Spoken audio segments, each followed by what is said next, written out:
Want some, get some. Can I get a hell yeah? Yes, I am a pirate. You have to go with the pirates because, of course, they have cannons and everything. It's a pirate's life for me. Be proud of who you are and what you are. You're a pirate.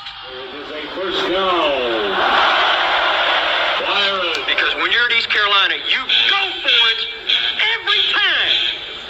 Or you don't coach at East Carolina, you don't come to East Carolina, you don't play at East Carolina with a weak heart.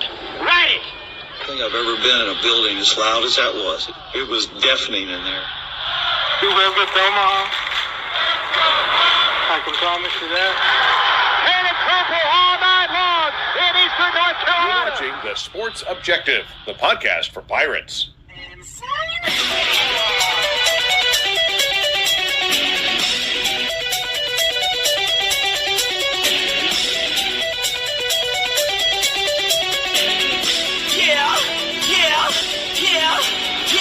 My heart is purple and gold. I'm a pirate down of my soul, and I don't back down, not at all. Find out when the cannons explode. All right, welcome into the Emergency Pod. Should I stay or should I go? And we're going to talk about that. Who's going? Who's staying? What the heck is going on? Well, I tell you what, it's been a shocking day, but guess what? That is the world we live in right now. And let's bring in Kyle from LaGrange Barber. What's up, dude? Hey, dude. Sorry, I was responding to a message. What a crappy day to be a pirate. I'm sure we're not the Lone Rangers, so to speak. Here, I'm sure there's other so-called Group of 5, Group of 6 schools going through the same crap right now. I'm really sick of this. I don't know how most schools at the Group of 5 level, how you continue with this like this, how you. I'll say this on the quarterback situation, but unfortunately we lost our coordinators too. Tulane and North Texas both lost their quarterbacks. And they both played for the conference championship this year. So the key is to get the right people to replace them. As far as next year goes, we got money to spend. We're rumored to have around 12 to 14 million. And we're number 3. Woo! So, and we need to build on that. We need to be number 1 in the American. But the point is, we have money to spend at the Group of 5 level. If you're number 3, the American, then you're going to be at the top part of the Group of 5. So, we can make some things happen. Guys like Yannick Smith and Connor leaving, I don't understand. I really, I'm sure we made them good offers. I don't know. Connor may be going. Are they all going with JDB? Are they all going to Ole Miss? I think, yeah. Who knows? But we need. The short term is to me is the more irritating part is the bowl game.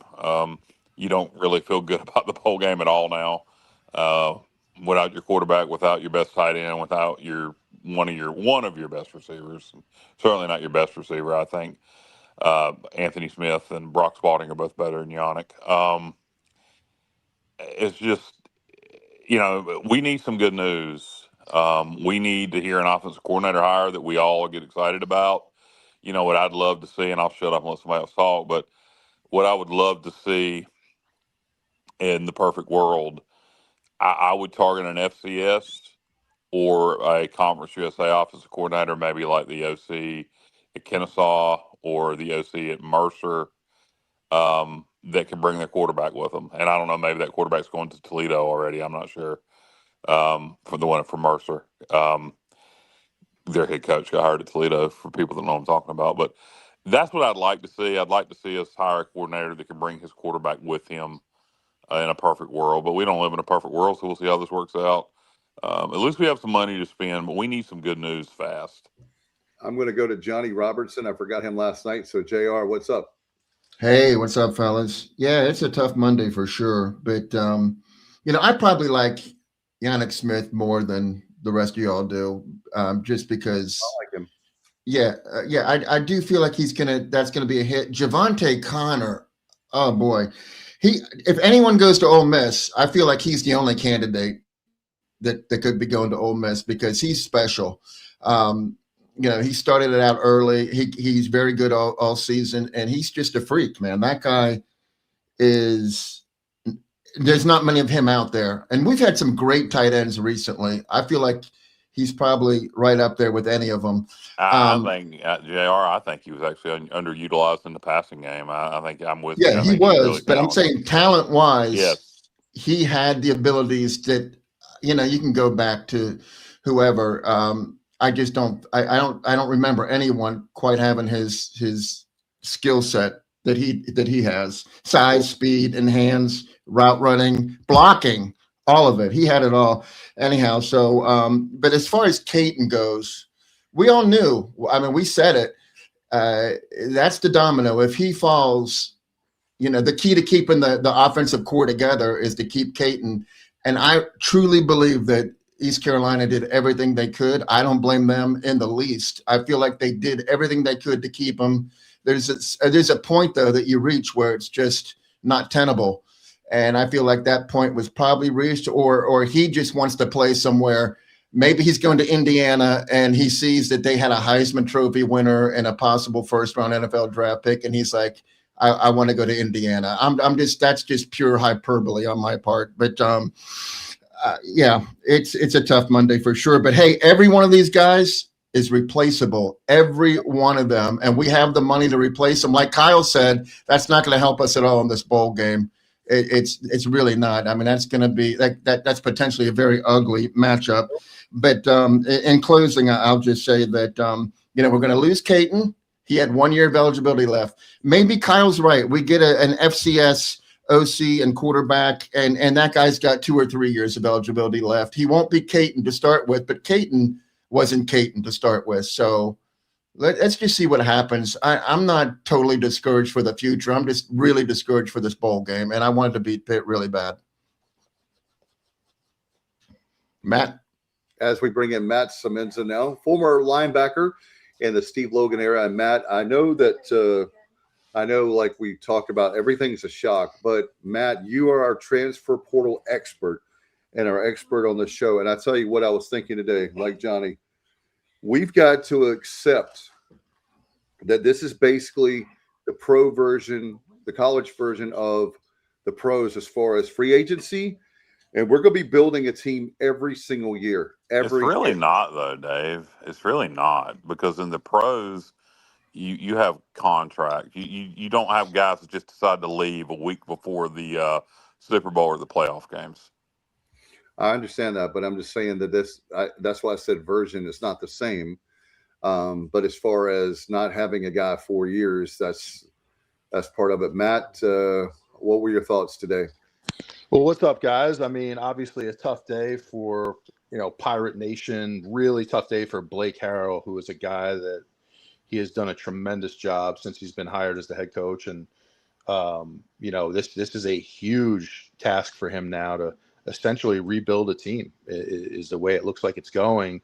It was just 2 weeks ago that we were riding high coming off that FAU game where we just blew them out down in Boca. And, at that point, you're thinking, geez, if we could just keep this core together for just a few months, get them through the transfer portal, keep them together, we have a real shot, like a legitimate shot at representing the G5 next season.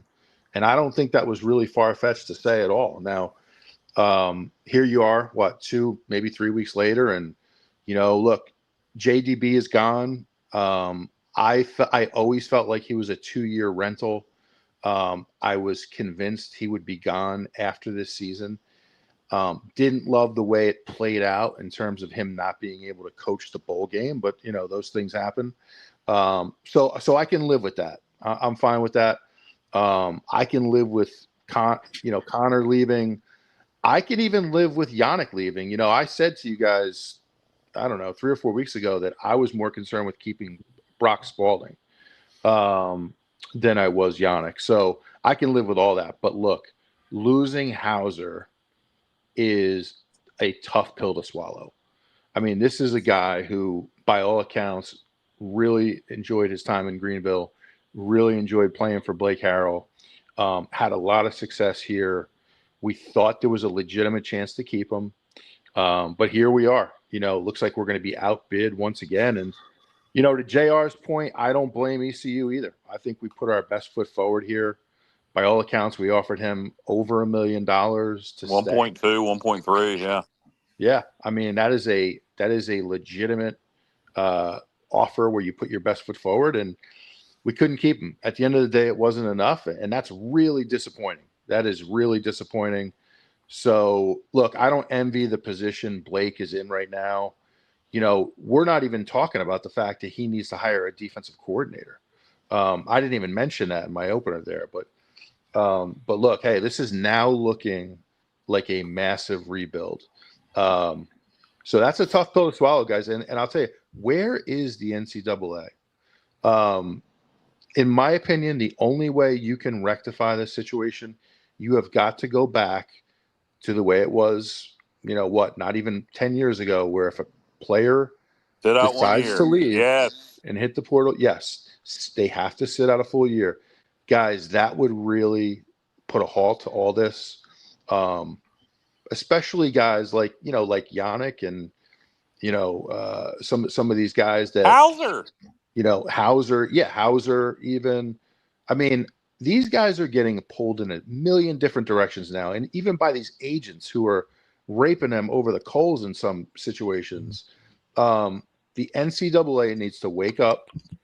They need to have a pulse again, and they need to get control of this thing, because that's all I'll say for my opener. We'll cover everything, but the NCAA has got to wake up, guys. Matt, I literally had just maybe an hour ago typed that on Facebook on a guy's message, a fellow Pirate. He was talking about the portal situation. I literally said the easy fix. The lawsuit was about money. About paying players. I don't know, and this would be a good topic for David Glenn, but I don't know as far as that lawsuit and the legality, why we couldn't go back to having the 1 year rule. Maybe you put the caveat on it, unless your head coach leaves, that you got to sit out a year. That's going to slow a lot of this down. You still are going to have money pulling people, but I'll tell you this. Caden Hauser wouldn't have turned down $1 million, and you probably wouldn't even had to offer him $1 million. You could have probably got him for $700,000 or $800,000 if he had to sit out next year. I don't know if he's a graduate student. Does he graduated? I think he does in December, right? Or isn't he graduating coming up? Okay, well, if that's the case, that would not have applied to him anyway, because as a grad student, you would have been able to transfer. But it would certainly slow a lot of this crap down. Because before you go take that, if you're at an East Carolina and you're let's say you're Connor, for example, and let's say you're going to make 100, 150, 200 grand next year. If they graduate, so Connor, let's say you're making 150, 200 grand next year. You're going to think long and hard before you take that 600 grand offer from Ole Miss. When you're going to have to be there the next 3 years, you're going to have to be damn sure that's where you want to go, because you're going to have to sit out next year, and then you're going to be locked in there for the rest of your career, pretty much. So if they would bring that having to sit out 1 year rule back, it would fix a lot of this. It wouldn't completely fix it, but it would significantly slow down this crap. Okay, let me throw this one at you, just to take your point a step further here. When a guy, and I'll throw this to all you guys, if you do have to sit out for 1 year, does that count against your eligibility? Yes. You have a red shirt year, and if you haven't used that red shirt year, then no. But if you've used your red shirt year, then yeah, it counts against your eligibility. I mean, that's how it always was in the past. Now maybe they tweak it to make it a little bit more friendly for the players, where it doesn't count against your eligibility. But it used to. You know what? I'd be fine with it either way, Matt. Even if it didn't count against your eligibility, it would still slow this crap down. I have a suggestion. Okay, so I like that rule, but if you remember, the rule actually was you had to sit out a year unless you transferred down to FCS. Then you didn't have to sit out at all. You were eligible immediately. So why don't we make the rule, if you want to come from the Power Four that's not going to happen, to the Group of Five, You don't have to sit out. You can play immediately. Boy, that would be no, but wouldn't that be awesome? Yeah, it would be, but that's not going to happen. I don't even. You know what, Jr. That would be great, but I'm trying to be what they could realistically do that would benefit everybody, and I think that would be the end. At some point in time, the fans have to matter again. Everybody's worried about the players and the coaches and everyone. What about us assholes that are paying the money? What about us people that are buying the tickets and giving to NIL and giving to revenue sharing and all of us that back not just East Carolina, at every college in America? At some point, you're going to have donor fatigue. You're going to have burnout. And I'm going to tell you what's going to happen, Johnny. You'll identify with this, Dave, too. And college football is going to NASCAR themselves. They're going to NASCAR themselves. NASCAR did it by alienating their core fan base and going to bigger markets and different markets. College football is going to do it by changing who they are too much. I think you're already seeing it. It is first going to hit at the group of 5 level. And I really think if college football doesn't do something to calm this crap down, like me and Matt are talking about, bringing back the 1-year transfer rule, you have to sit out if you transfer, even if it doesn't count against your eligibility. Something's got to slow this crap down. I'm telling you, it's getting to the point of absurdity. Again, particularly at the so-called group of 5 or group of 6 level, it's to the point where I'm just ready to say break away. Just the power 2 and the so-called other power 2, which we know is the power 4. I'm ready for them to just go over there and let the rest of us play college football. What about? I love the sit out a year rule, but what about multi-year control? Like, for instance, okay, you're going to sign a sophomore quarterback or any player, any position. You can negotiate with him for a 2-year deal where he cannot. You can do that now. You can do that now.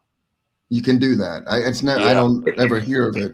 Duke's quarterback has a 2-year deal worth $4 million. Oh, Mensa does. Okay. Yeah. What if you made that mandatory across the board? Yeah. I mean, you should have the option. Yeah. I don't know how you do that. I mean, I don't think you can make it mandatory. But I do what in the world was that? I do think you can. I do think you can bring back the sitting out a year rule. I don't see how that would violate. Again, I'd love to have what was in that lawsuit that made all this crap happen. This would be a good DG question, but I don't see why you couldn't bring back that rule.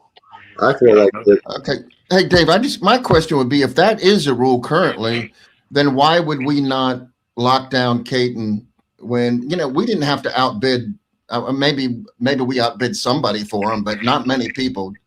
So once we signed him originally, I mean, I'm sure that we didn't pay a ton for him. Why could we have not have had he might not have wanted to sign it.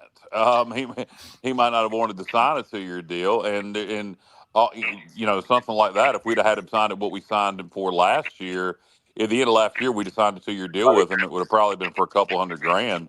Somebody would have just bought that out. Yeah, so really to me, the schools need to be protected. The players, they need to get paid. I understand that, but yeah, the schools need to be protected at some point. Not just the schools, the fans. You're right, Kyle. You're right, Kyle. Well, I keep it's just to the point where everybody talks about the damn players and it's all I didn't listen to the Gilbert interview today because I didn't want to fall asleep at work. So I heard that he said that the players are employees. Well, then treat them like employees.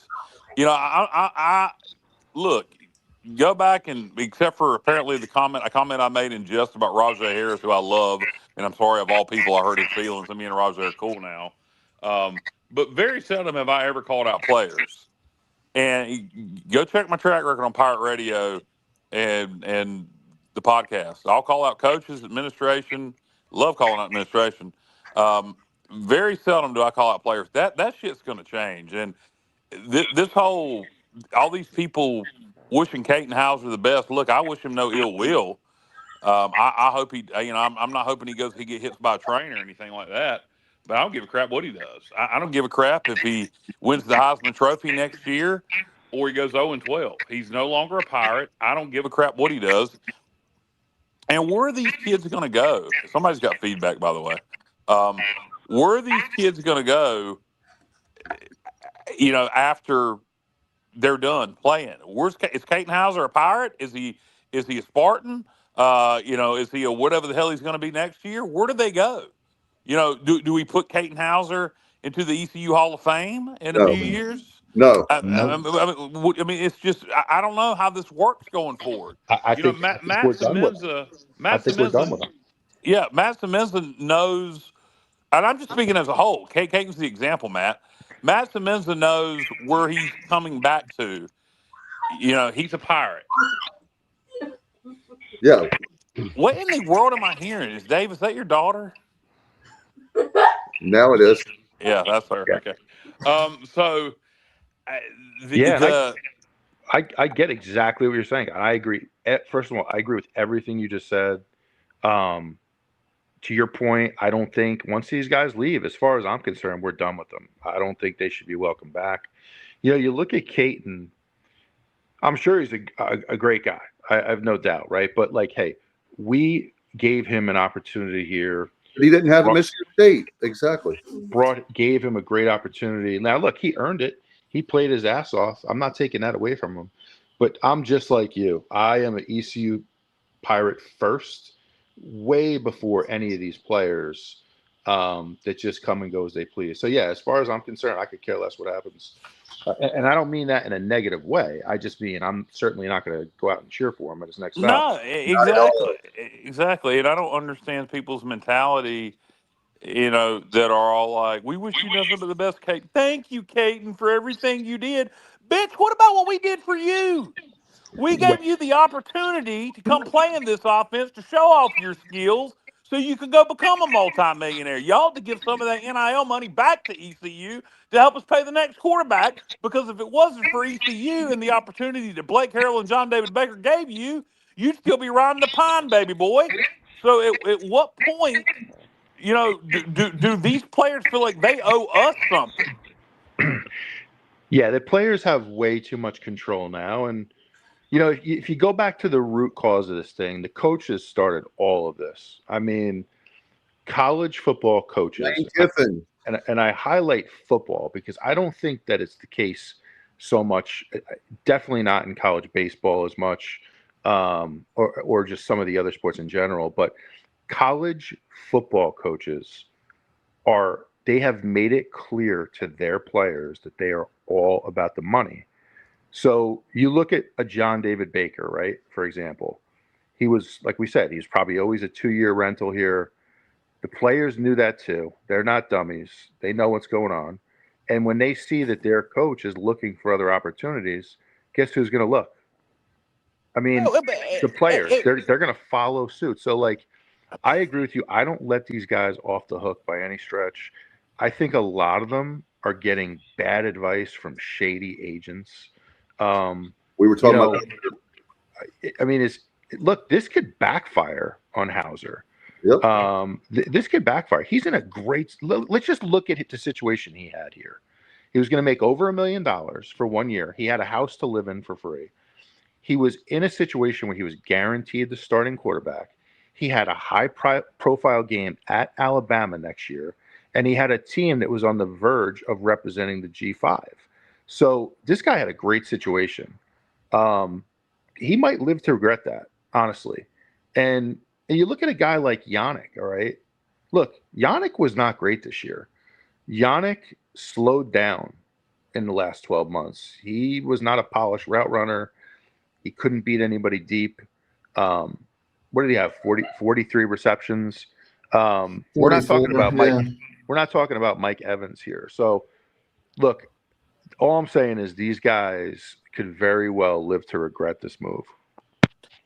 Yeah, and look, you just let's talk about the offer that we made to Caton. Reportedly $1.2 million. Now he's going to go. I'm assuming if he's entering the portal, unless he just wants to play in that Power 4. Because, by the way, I'd like to take somebody from ESPN who came up with that term Power 4 I like, and I don't know if he still uses it, but Tim Brando called them the Autonomous Four, initially the Autonomous Five. But that whole Power Four group of term, I'd like to take somebody that came up with that term and take a ball peen hammer and beat them to it, and just anyway. It's at what point, you look at John David Baker went to Ole Miss for $1 million. Caden Hauser was going to make more than that here. At what point? How can these? You're not. And I know that happens in the NFL where the players make more than the coaches, by and large. But how do you keep control of 18, 19, 20, 21-year-old players when they're making more than their coaches? How significantly more in some cases? How do you? I think we're creating. For a lot of these kids also. How are they managing their money? How many of these kids, not Hauser probably, but how many of these kids are going to be millionaires now, then not do jack all of nothing in the league and go from being a millionaire at 21 years old to being broke by the time they're 31? That tells yet to be told because we're still in the infancy of this. But I guarantee you're going to have ESPN 30 for 30s out the wazoo if they're still doing them a decade from now. About guys that were millionaires in colleges who are working at the Target, when they're 31 years old. I guarantee you that's coming. You want to bet me on it? I'll agree with you on it. Good. You ain't got to bet. You agree. It's a smart move every time, Matt, to agree with me. Captain Ben Stolen said everyone's an expert at telling other people what to do with their financial Absolutely. And here's the thing too. Everyone's an expert at telling other people what to do with their financial lives. Oh, maybe so, well, maybe not. But I'll tell you what. What are we supposed to do? My loyalty is to East Carolina. Yep. Yeah. My loyalty is to East Carolina, and that's it. That's the way it's always going to be. Right. Exactly. Hey, Richard asked me a question. Dave, Richard Ellsberg. Yeah. He asked me a question about Chaston Ditta. Yeah, in high school, he threw for 4,300 yards and had he had exactly 47 touchdowns and 8 interceptions. And he ran for 673 yards and 122 carries and had 12 rushing touchdowns. So a true dual threat in high school, very efficient. Let's see if it translates. I know he's going to get some action in the bowl game. Regardless of what Mike Wright does, Chaston Ditta is definitely going to get some snaps. So, speaking of which, Ditta's not going to be the quarterback next year. No, we don't know who the quarterback. The quarterback's not on the roster yet. Unless he does get the start in the bowl game, go lights it up, and beats Pitt. Otherwise, no. I don't. He's only going to be a redshirt freshman next year. So I don't think. No. Well, my point was, it wasn't so much to you, JR. My point was there were some people on Hoist the Colors that were saying start Ditta in the bowl game. Your goal is to win the bowl game, and you do what you do. For the players, those seniors, you give them the best chance to win, and that's going to be with Mike Wright. Thank you. Yeah, Norman Quick, of course, from the 1983 team. If there's a guy that has a right to say anything, just like Matt, it would be him. The problem is players are getting contacted before they enter the portal, which is supposed to be illegal. Exactly, tampering. But NCAA not doing anything about it, Matt. That's because they're talking to the high school coaches and parents, and they're skirting it. That's what they're doing. I'll tell you, somebody, what we should do as donors, I wonder if we could file a class action lawsuit against the NCAA. For not enforcing tampering. I wonder if the Pirate Club, if a group of fans could get together and file that they're not enforcing tampering rules, that we're spending our money and we're not getting return on investment because of tampering. I wonder if we could sue the NCAA. We meaning fans. Of course, you can. Because it's our money. It is our money. People talking about to homie who said everybody's an expert about giving people financial advice on what to do with their money. It's our money. It's our money. Right. Yep. Yeah. Yep. Hey, Kyle, I think that might have a good chance of winning too, because the NCAA in court cases doesn't have a very good record there. Let me tell you about Let me tell you how bad the NCAA is, Matt. Hey, Matt, do you remember this? So the Supreme Court, and I'm not getting into politics, has been divided, as we all know. But that case was a 9-0 decision. 9-0, 9-0. They got their butts kicked in the Supreme Court over NIL because instead of embracing NIL, instead of being proactive, being ahead of the game, no, they want to be reactive and hold on and hold on. No, if they would have never let it go on the court, if they would have put something in place reasonable, right, this nonsense would have never happened. And you know, I think I thought that rev share would calm the Wild West down some, and maybe it still will. You know, I do think they're slowly reeling things in. We've shortened the portal period. We've gone to a rev share model over over what we had initially with the Wild West NIL model. There's still NIL. It's got to go through clearinghouses, yada yada. But we need something to really calm this down. And I know we're chewing our food twice, repeating ourselves. But as me and Matt said earlier in the show, if you go back to having to sit out a year to transfer, that's not keeping anybody from getting paid. That's not limiting the amount of times you can transfer. I don't even care if it doesn't count against your eligibility. Just make them have to sit out a year, and that's gonna really make kids think before they just jump. Absolutely, you know. And really quick, thanks to Norm Quick for chiming in. You know, look, that '83 team, those guys had a great run, and like I can only imagine what they're thinking tonight. You know, just I know how I think as a former player, being so loyal to East Carolina, but hopefully we can get more of the '83 guys to chime in more often. I'd love to hear their thoughts on this too. But look, I think there are some unintended ramifications that we're going to see from all this too. You're going to start to see the bowl games are going to be completely gone.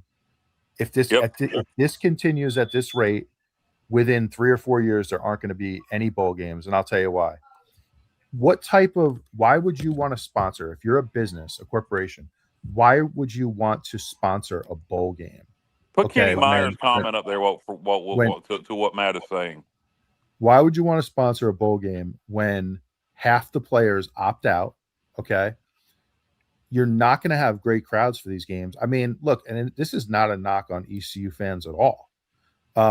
It's not a knock. I understand if people don't want to go to the bowl game, but there's a large portion of our fan base that was going to go to this game that will not go anymore because of what's just happened, what's just transpired in the last few weeks. And I'm one of them, Matt. I may not go, and I bought tickets. I've got 2 tickets and a parking pass, and I'm just. And I don't fault you for it at all. I don't fault you because money is not unlimited, and we have decisions now. The way this is now, I may end up day tripping it, Matt. I may end up day tripping it.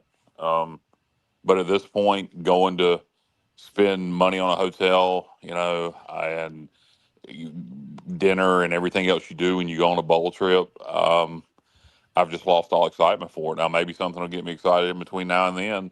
I haven't canceled my hotel yet, but it's really like Kenny said, and like I said earlier, it's really going to kill the fan base at the Group of 5 level.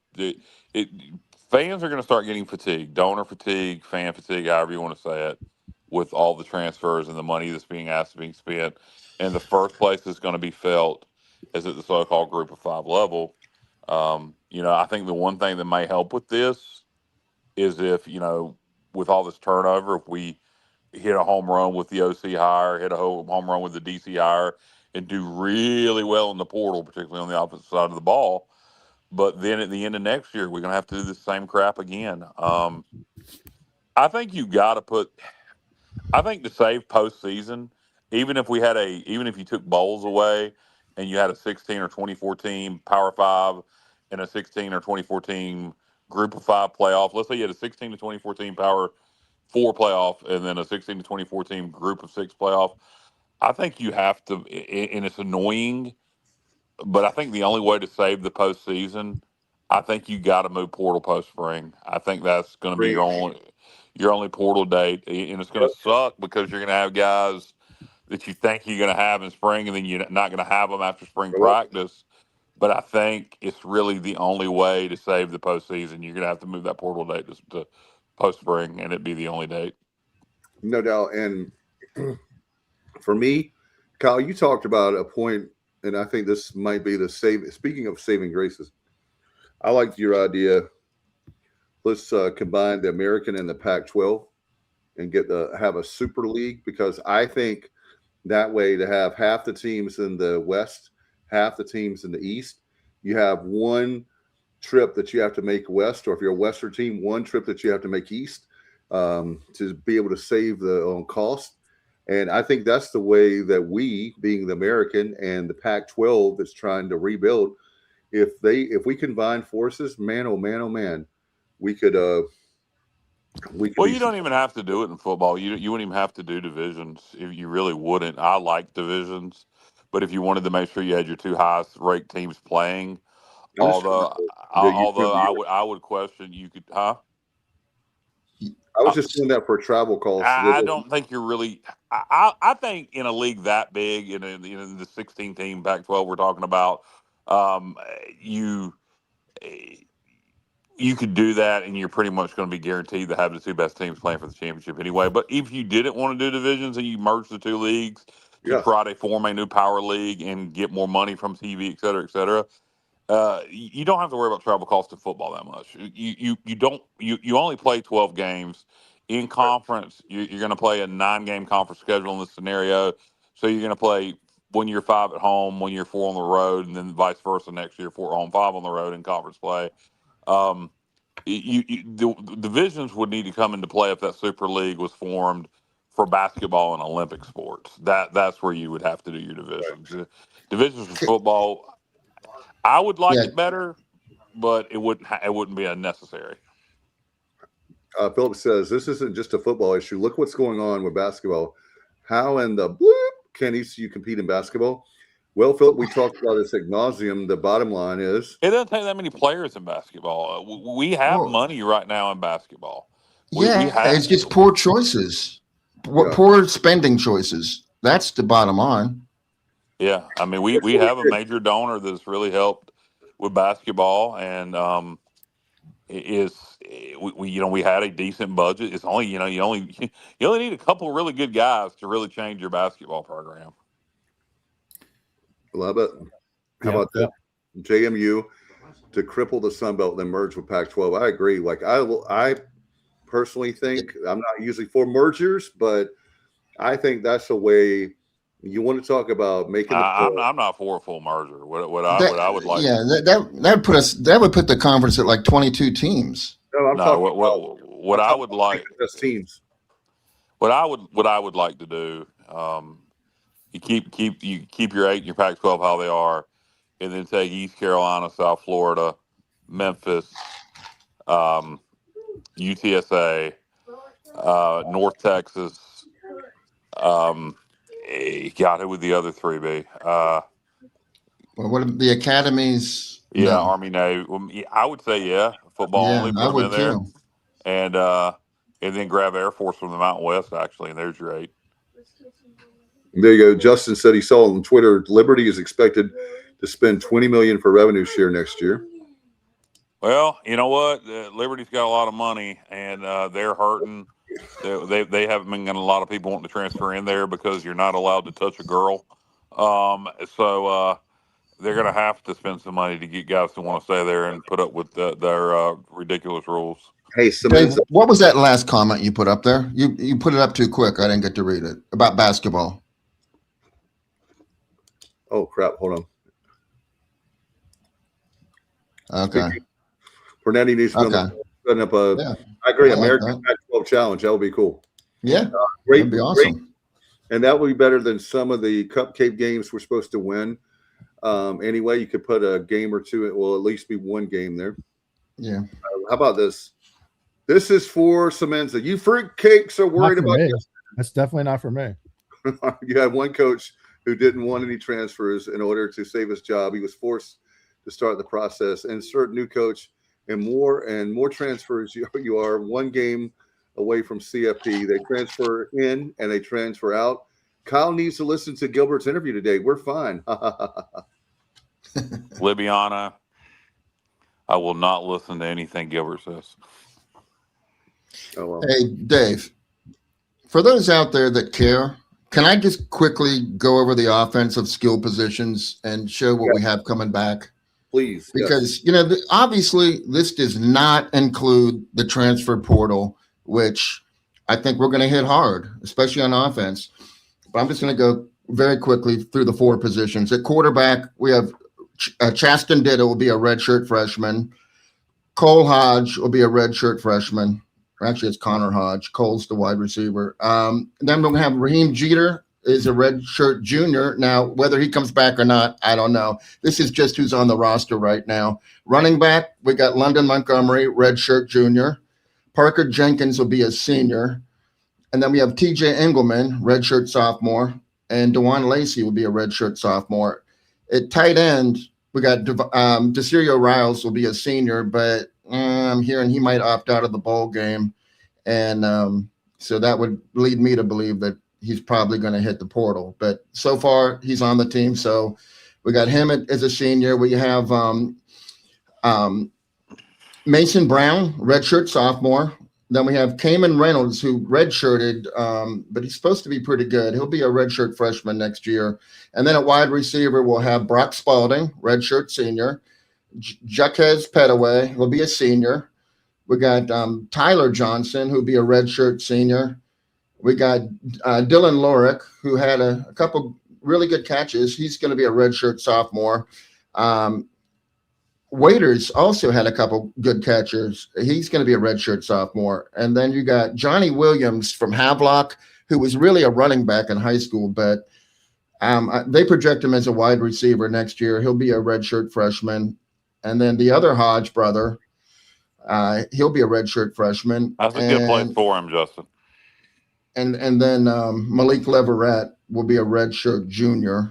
And then a freshman from this recruiting class, we'll have Trey Burke as a quarterback, and then Dawson Quarterman, who's supposed to be a monster at wide receiver. So, I mean, the cupboard is not bare. We have some depth. If you add in the transfer portal, I mean, we could have a good team next season. Oh, we could have a really good team. We definitely could. You may get an OC in here that brings half his team with him. I mean, all is not lost for next year. I think we need some good news soon, and it's going to be slow going on the portal. Don't open up till January 2nd, but when it opens up, everything's going to start happening fast in terms of when we can actually take players because it's only open through the 16th. I think we need 3 can't miss receivers. I think you got to take 3 receivers you can't miss on them. You maybe take more than that, but you got to have 3 that you really know are going to hit. We need to take 1 or 2 tight ends, depending on. By the way, if I'm the other tight end, JR, help me out. Desirio Riles or Javante Carter? And I see Connor just left. Why?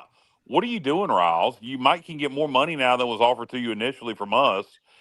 You see we're down 1 tight end. Why would you leave now? That makes 0 sense. Yeah, I agree. And that'll hurt too because Mason Brown is primarily a blocking tight end. So we don't really have a great receiving tight end on the roster right now if Riles left.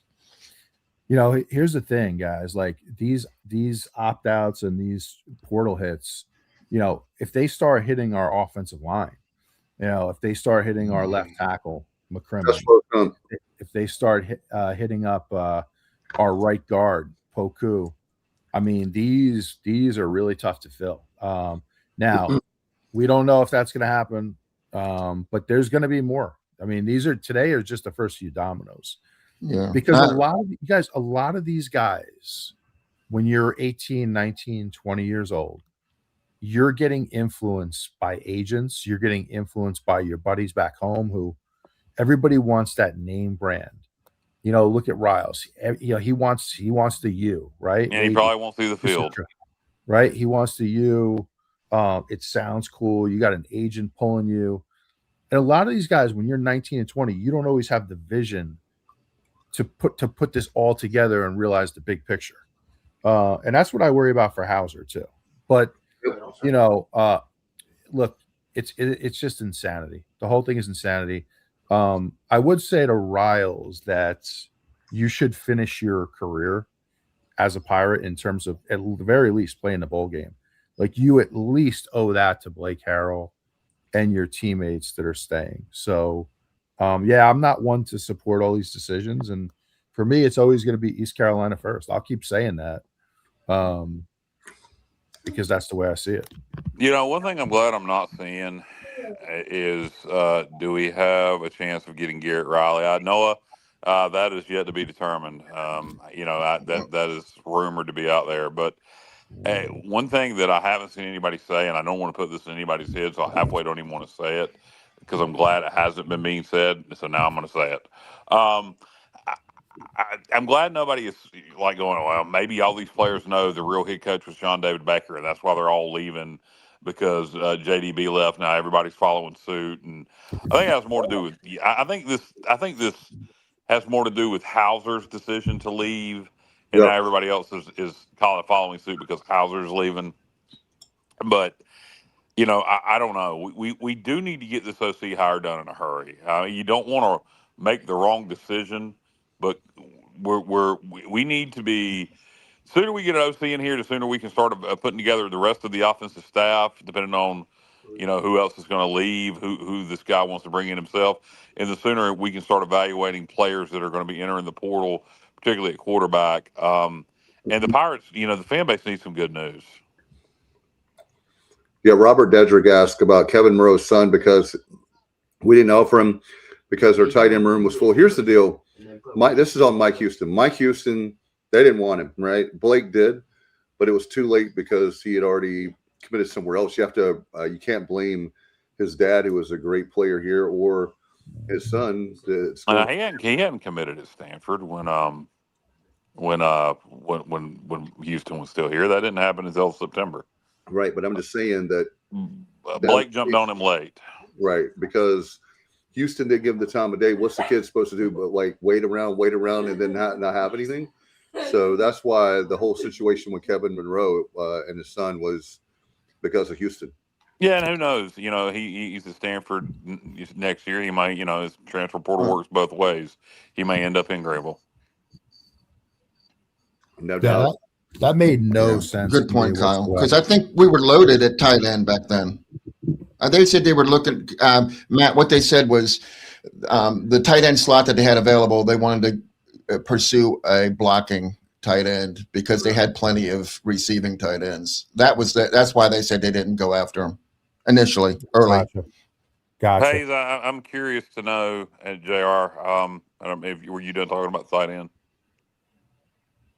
What's that? Talking about Kevin. I was just making sure you were done talking about Kevin Monroe's son. Oh, yeah. Let me just finish my point on that one really quick, Kyle, and I'll kick it to you. I do think we should have made a spot for him. I think when you have a legacy recruit that especially grew up locally, you know, he grew up locally. He wanted to be a Pirate by all accounts. Kevin was a great Pirate. I think you make a spot for that guy.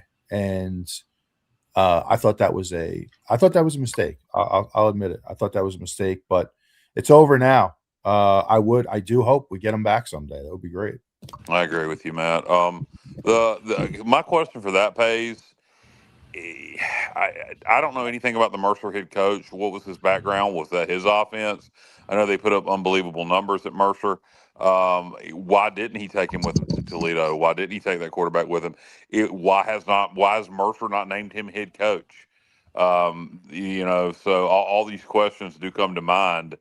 You know, why didn't he go to Toledo with him? And why hasn't he been named head coach at Mercer? So those would be a couple of red flags for me. I would need to know more about, and I'll do some research on the now Toledo head coach, former Mercer head coach, to make sure this was Mike truly, Jenkins, I think's his name. Yeah, to make sure this was truly the OC's offense. What about the OC?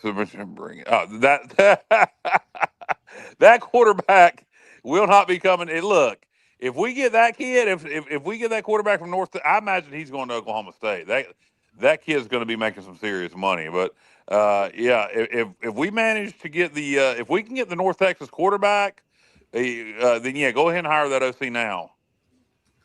Kenneth says, as long as I don't see Caden playing for Chapel Bill, I'll be okay. That would be a slap. Oh, God.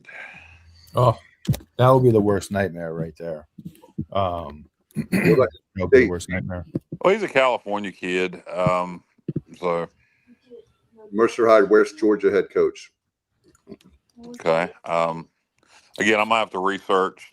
I'm gonna have to research that OC more, and I'm gonna have to research their previous head coach more to find out why he wasn't hired or taken to Toledo with their head coach, the head coach from Mercer. How about this? How about this guy? Caden will end up at Big Ten. My bet is UCLA or Johnny speculating Indiana. So Pace is agreeing with you, Johnny. Yeah, that's my speculation as well. So I mean, if he ends up in Indiana, I mean, I could stomach that a little bit. But, you know, beyond that, then, you know, here's the whole thing. You know, if we're playing by the rules, then Indiana shouldn't have been able to reach out to him until January. Yep, but we do the same thing. You know, I hope do we're we? doing that. Do we? You know, Yeah. It seems like I hope we are. I hope we are too. But are Man, we play by the rules at ECU probably more than any school in the country. We got to get our hands dirty a little bit. I mean, everybody else is working through a middleman. Everybody in college football is working through a middleman. And we need to get in that game if we're not. And maybe we are.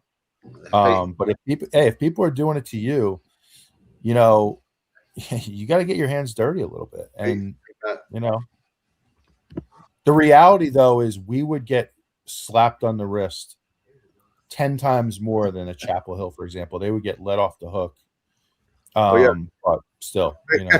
They had people writing papers. They had people writing for papers for their players, and they lawyered up, spent $18 million on lawyers, or they would have had a big fine. They would have had postseason ban and a whole bunch of stuff and scholarships and blah, blah, blah. But guess what?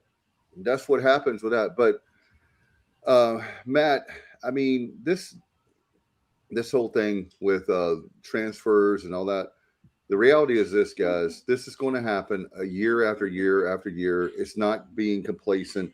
It's not somebody copping out. The bottom line is we're going to have to get used to it.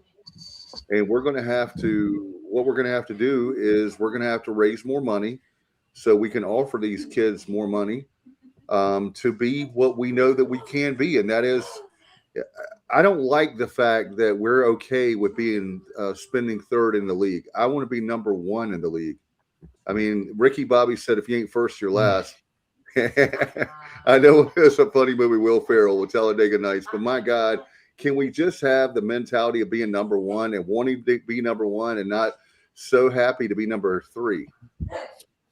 Yeah, no, look, I certainly wish we could. You know, I'd like to know what we have as of right now, because I'm yet to get a straight answer on that. And to me, the best way to go out and fundraise and raise money is if you know exactly where you stand, and then you say to your fans, hey, this is where we're at right now, and this is where we need to be. And then there's a clear and definitive goal. The rumor is 12. The rumor is 12 to 13 million in rev share, and then 80. The rumor is 80% of that goes to football. So you can do that math. Yeah, I've heard that, and then, but like last week, I heard that it was going to be 7 million. So and look, now Pays is saying 5. So like we're kind of all over the place with this one based on what we're hearing. You know what I'm saying? It's just tough. I just wish there would be a little more transparency about how much we have. You know, but you know, I don't 80% goes to football. Is that what you're saying, Kyle? That's the rumor. Okay, so if we had between 12 and 13, let's say 12 and a half, 80% of that would be 10 million. So there you go. I mean, that's a hell of a lot more than we had last year. Very true. Yeah, but it does always seem like we're playing from behind. But USF got ahead of us, but they took out an internal loan for $16 million. I'm not sure exactly how that is paid back. I'm not exactly sure how that works, but that's probably something that we probably don't want to mess with. But You talking that's about how they're USF, ahead of us. JR? USF. What USF? did I say? UCF? Oh, Yeah, no, USF. South Florida. South Florida. Yeah. What I heard about that situation is that apparently they were having like a meeting with their board of trustees last week because they are going to max out utilizing student fees. And I don't know the ins and outs of this. I'm sure you guys know a lot more than me about this, but apparently you can't do, or we're not in a position to do that right now at ECU. And, but I guess that was the big thing. They're having a board meeting and they're trying to get that approved. So, hey, you know, if it works out, all you can say is good for them. They're making it happen. Right now, Paige brings up a great point. I'm sorry, Justin does too. But part of the problem we have right now, guys, not being political once again, but we have a North Carolina legislature who hasn't passed a budget, a new budget, which we're legally by law supposed to be able to do in 2 years. If we do pass a budget, then we could be close to $10 million for revenue share. That's including the part of the problem is there's $4 million. This $4 or $5 million is supposed to be coming to us from the gambling. So thank you for everybody that gambles. You're welcome. Yeah, they're even trying to screw us in that deal, right? Like, aren't they supposed to? They're trying to give more to UNC and Duke, and gamblers don't discriminate. Duke shouldn't be getting any of that. That's Duke's not a state-funded school. No, Duke and Wake are Oh, not. I meant to say, NC State, yeah. So, but like gamblers don't discriminate. Like gamblers don't care where they make their money. If it's on Duke or East Carolina, they don't care. If anything, I think we should get more. Us in Appalachian State and Charlotte, being we're competing at the same level at UNC and NC State and at a disadvantage, the state should take care of us. Being ESPN and the monopoly that is, and the term Power Four, we're at a disadvantage. I think the state should subsidize us. Mm-hmm. You want to? Here's something odd in Virginia. They don't have to worry about that because you're not allowed to wager on in-state institutions if you're a resident of Virginia. Like I can't like bet on James Madison or UVA. It's Same here in Connecticut, JR. Like there are lots of times I want to put a bet in on UConn. You got to drive over the border. Yeah, they will not allow it. What do you agree with me on, Jay? I'm glad you agree with me. It's a sure bet every time, but I don't know what you agree with me on. Virginia Tech got a $29 million gift today. $29 million gift. That pales in what Michigan State got the other day, and Utah. So that's the trend lately. Well, we have Mr. Beast out there. Yeah, well, forget about him. He was at a UNC basketball game at halftime doing Mr. Beast things. Hey, screw that guy. I've had it with Mr. Beast. He has no, his mama at one time worked for the ECU football program. I don't know when that was, but I heard that was at one point she did something for the football program. I don't know if that was when Skip was here or what, but I've got no use for Mr. Beast at this point. He I don't even do something that I don't care. Yeah, he doesn't seem to have any interest in ECU sports, unfortunately. But he has a great interest in Greenville and blowing things up at all hours of the night and just doing all of his stunts, not all of them, but he does stuff all the time in Greenville using, where the fire department's required or some police activities required. So why don't you just do a little payback? I don't get why he's hanging out, Kyle, in Chapel Hill while completely just abandoning ECU. It doesn't make any sense. Yeah, I don't.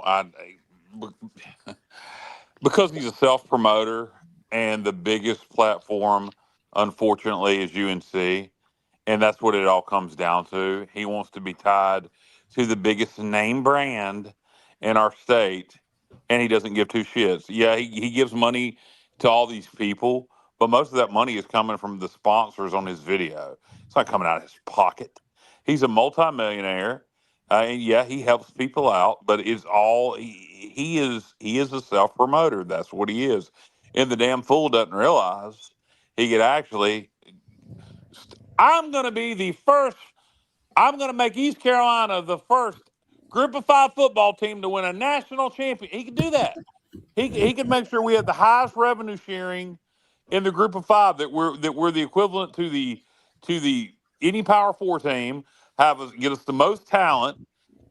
We put Mr. Beast everywhere. It'd be all over the place. It'd be a big story on ESPN. And then when we make the playoffs, he would be all over that. Mr. Beast Stadium. All he's doing by associating with Chapel Hill, he's just another face. He's just another celebrity. He's just rubbing elbows with Michael Jordan and Eric Church. Yeah, Monica says the McMahons, they do donate to the school business. Look, they're not married. Look, here's the deal with They're Vince not and Linda McMahon. They're technically married. Linda lives in Florida. Vince lives in Connecticut. Vince has had a lot of legal trouble. Is going to end up, a lot of that's going to end up getting brushed under the rug for Vince. And I think part of it should, because I think, you know, when you've been getting hundreds of thousands of dollars and you've been willingly doing things, shut up, lady. I don't want to hear. I don't want to hear. I don't want to. You know, if Vince wants to give me a few $100,000, I'll do what he wants to. So I think a lot of that stuff with Vince is going to be blown over. But that's another thing. Vince needs to rebuild his image. Have we approached him? Hey, Vince, you need to rebuild your image. You know, how about we get you some positive publicity donating to your alma mater to the football program? Vince likes football. You know, he tried to start the XFL. Football. He played football at East Carolina. Vince did? I think so. He's a graduate in 1969. I don't think he played football at East Carolina. But he owned the XFL. He likes football. You know, maybe we have reached out to him, but if we reached out to him in the right way, how much does John Gilbert and Ryan Robinson know about his scandal? Has anybody said, "Hey, Vince, you need to rebuild your image"? Let me throw this at you. I don't know. I don't know what approaches we take, or what approaches we don't take. He wrestled. All right. Did you see what Kevin posted on there? I've never heard that before, and I know that just the person to ask about that, but I can't believe that Vince McMahon wrestled at ECU. If he did, I apologize, but I don't think I've heard every wrestling story from. I've never heard his name. Vince was not an athlete at ECU.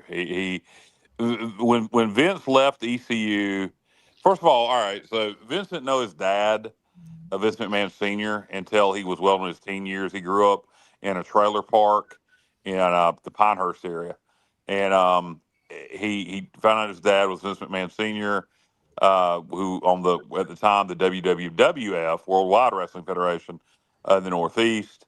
Came back down here for college. Then when he got done with college at ECU, he went to DC, where Vince McMahon Sr. was doing his TV tapes at the time, and became a commentator. You know, that's how he got his forte into wrestling. He was a commentator for his dad, but as far as him being an athlete, no, he didn't play football here and he didn't wrestle here. If I'm wrong on either one of those things, I'll gladly be corrected. But I'm pretty knowledgeable about ECU, and about more so probably than a lot of people. As far as my ECU knowledge, there's a lot of people that know more than me. What I'm trying to say is, you're probably not going to meet another podcaster associated with East Carolina that knows more about professional wrestling, with apologies to my co-host, Stevie Fly, who's not here tonight. And Matt, you're a WWE guy as well, right?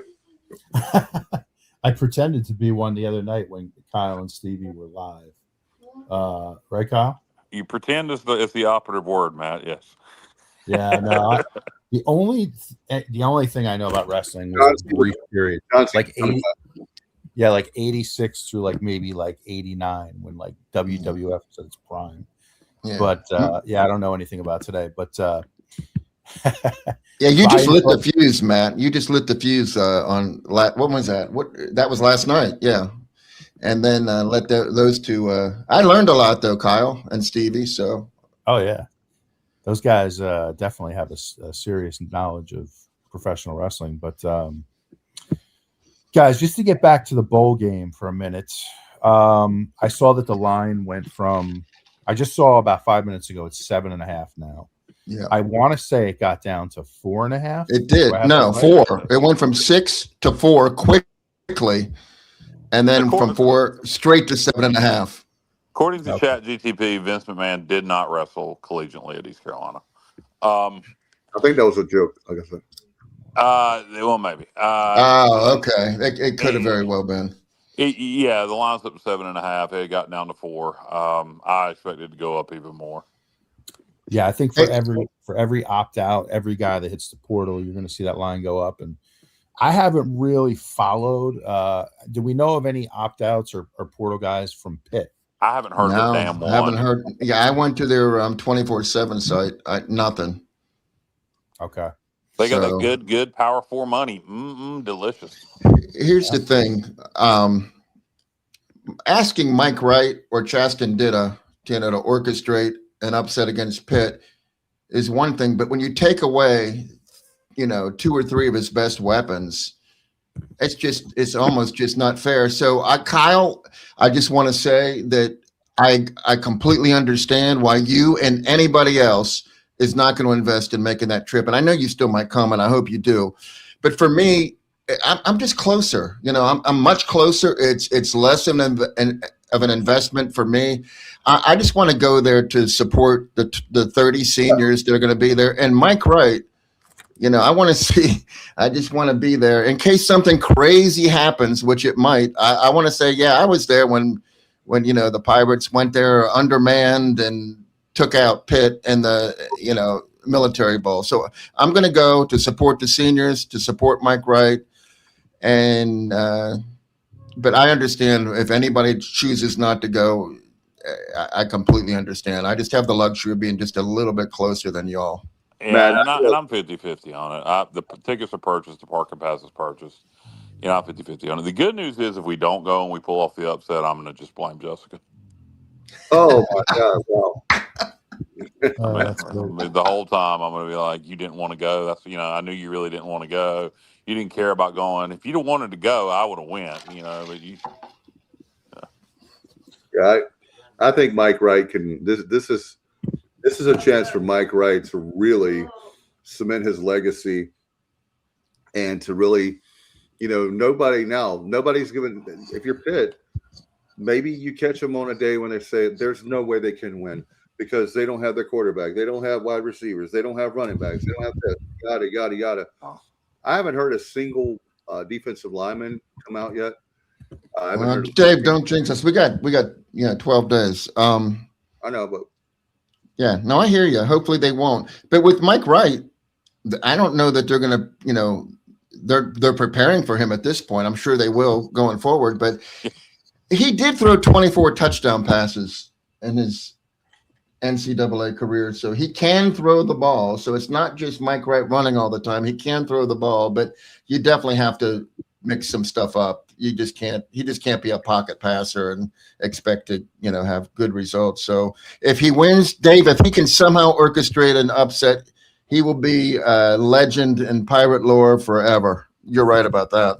With Rajay, great point. Will be Mike Wright. That's a great point. Like, how about this? Maybe when Vince's image improves, we can induct him as an honorary member of the EC Sports Hall of Fame for his contributions to sports entertainment, pro wrestling. It would get publicity. I think he should improve his image by donating to the football program. $1 billion. Here's the thing about Mike Wright. Like, for him to be effective in this game, we have got to get him established a few plays early where we establish his ability to throw the ball. Because the thing is, if you don't establish that, people are going to understand what's coming. It's going to be read option. All right. It's going to be hopefully a little bit of speed option. It's going to be too predictable. Like, you saw that at the end of the FAU game when he came in, and for some reason we just refused to throw the ball. I have no idea why. I'm a big believer in the other team has to stop you, and even if you're up 40 points, like when your backups come in, they need work, so you just run the offense. But you're going to have to establish him as a threat to throw the ball. And then you almost give him, situations where he has free reign to improvise. Like if he's in the pocket, you call some quarterback draws, right? You give him room to scramble and to improvise. And, the thing is, like I said, if you can't establish his ability to throw, it's going to be a very, very long day for ECU. I agree, man. Hey, real quick, Kyle, Jay Sertles, his comment about Chaston Ditta. I don't know if I said this in the pre-show or if I said it in the early part of the show, but Chaston Ditta is getting snaps. There's just no doubt about that. He's going to get some snaps. He's going to get to throw some balls. So we're definitely going to see Chaston Ditta in there. Agreed. I would fake punts. This is a game where I would any gadget play I had, I'd run it. I'd go for it. Bowl games don't count against red shirts. So Ditta can play. No, Ditta can play. Yeah, that's a great point. That's a great point. And here's another thing too, as far as the team is concerned. You're getting the bowl practice. Matt, I want to ask you this. I forgot about earlier in the show. How important is a player, because you've been there, done that, and I forgot I'm getting old. How important are these practices for next year, and how important is the game? We don't have half the team for next year. Well, that's fine, but I'm just talking about the ones that we do. I think if you utilize the time properly, they can be really effective. I think it will be even more effective. Like, I think when we have the indoor facility ready to go next year, I think it's going to be way more effective than it even is now. But the key is you have got to get young guys reps, and build their confidence. I think players make their biggest jump. I think you make your biggest jump as a player in college football in spring ball. I think that's when you make your biggest jump. But if you can utilize these practices now and just get some more reps, I think it helps a lot, so it's a good point. Kyle, what were you going to say? Yeah, I wanted to ask Paul, I don't know how to say this name. Paula, yes. Thank you. Why do you think Ditta should start? Do you think he gives us the best chance to win? Because if it's about building he's not going to be the starting quarterback next year. He said Ditto, not Ditta. Yeah, whatever. Oh, whatever. Ditta is his name. He's not going to be the starting quarterback next year. Now, if you believe he gives us the best chance to win, that's fine. But if you think he should start because Wright's not going to be here next year, no. You start whoever's going to give us the best chance to win this game. Those seniors, particularly on the defensive side of the ball, deserve the effort to try to win this game. So unless you think Ditta gives us a better chance to win over Wright, then no, you start Mike Wright. Now, if you're saying Ditta gives us a better chance to win, it's not about next year, then fine, that's fine. But why do you think that he gives us a better chance to win the game? Yeah. Mike Wright's my starter. Yeah, Mike Wright will be starting. Yeah, I think you have to go with Mike Wright. But I do think Ditta is going to play. Just like, I'm sure you're going to see him get a few series. And maybe what happens is I think it depends on how the game's going. I think if it's a 4-quarter game and Mike Wright's playing well, you leave him in. Right. Yeah, you go with the hot hand. I would bet 100. I would bet that Ditta's definitely going to see some series, at least a couple of them, even if Mike Wright's playing well. I just think he is. Mm-hmm. But, I could be wrong. Wright is not a very good QB. Well, he has 24 touchdown passes. He started in the Big Ten and the SEC. I don't know what evidence we have that he's not a very good quarterback. Very limited sample size this year. We didn't allow him to throw the ball any. It looked good running the ball against Coastal. We were brought him in against FAU. We weren't trying. No, that's right, Kyle. Right. So that is right. I don't know. I think Ditta. I would say this. All right, if Hauser had left and JDB had stayed, then maybe you do play Ditta, because I think maybe he's more suited for this offense. But I think when you're trying to put together something without a true OC to try to win a game, I think Mike Wright's skill set in this situation, he's actually the perfect quarterback without a true offensive coordinator, because you can go out there and do backyard stuff with him. Yeah, I think if you look at this, because Axel even points out he has an interception on defense. He's punted. He's done everything for this team. And guess what? He is a playmaker. He's a playmaker. Yep. I didn't say he's the best player in college football. I didn't say anything delusional. But as far as pulling, like Kyle says, you're looking for a way to win this football game. And I'll tell you why. You want to talk about misery is if you play a lot of guys. Yes, like Matt said, we want to get them experience, but that doesn't mean that they start the game, and that doesn't mean they get a whole lot of reps. They're going to get some work, but we need to find a way to win this football game. I agree, Dave, 100%. And hey, it's great to see Axel posting again. I haven't seen him for a while. Yeah, I was thinking that too, JR. Yeah, it is good to see Axel. Yeah, he's got a tour going over Guns N' Roses. He's off. Hey, and in regards to, I'm going to call him Polak. I don't know what his name is. Polak, maybe. Maybe Mike Wright's passing rating is poor. I'm not going to debate you on that. But he's a wild card that we're not going to win this game, matching them, player for player. We have to come up with some kind of something different. And Mike Wright is that wild card, and that's why he's going to start, and that gives us our best chance to win. Yeah, and you can do a lot of things with him that, where you basically get him out of the pocket, roll out where he has an option. If nobody's open, obviously, you just take off and use your legs. I think that's the big thing, is just let him be a playmaker. Yeah. You're showing, like a quarterback draw is a perfect play, where it's like 3rd and 4. Yep. You spread it out and you just let him use his feet and improvise. Like, I think you're going to see a lot of that. Just let him be himself. I mean, I think that's your best chance to win this game. If Blake Harrell finds a way to win this game, I would consider it one of the greatest wins in ECU history. Will you go tarps off, Kyle, if we win this game? Everybody's obsessed with me going tarps off. Look, if everybody wants to see my titties that bad, my OnlyFans is Kyle from LaGrange. My God. I get it, I'm the fat guy, but that's getting old. Just like the pencil roll, Kyle. Yeah, exactly. It gets beaten to the ground. I haven't said that in a long time. I know. Well, it's been put in the vault. That's why. Yeah. I'll go tarps off if we win. Who gives, shit. I mean, hey, Matt. If we win this game, I'll definitely. Look, if we win this game, I'll go pants off. I'll sit in front of my balls. How about that? Love it. Yeah. Hey, Matt, like last year when you were jumping up and down, this year you can just rip your shirt off. Twist it around your head like a helicopter.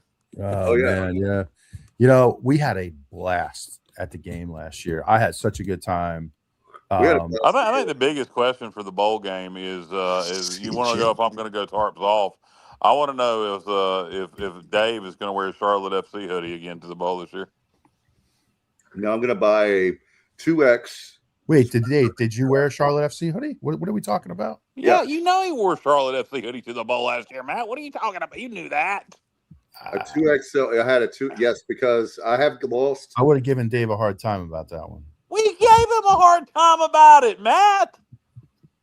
I think Matt might have Alzheimer's. No, he does not. No. What it is, he's got CT. He's got concussions. I'm messing with you because I wanted to hear it from Dave. Oh, okay. All right. I'm playing. About to say, God almighty, Matt, we gave him hell. Oh, well.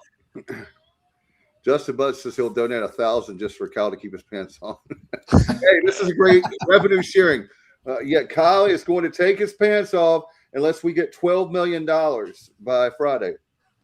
Matt, what would be a perfect ending to this bowl game? Would be Mike Wright to score the winning touchdown and then high five Bubba.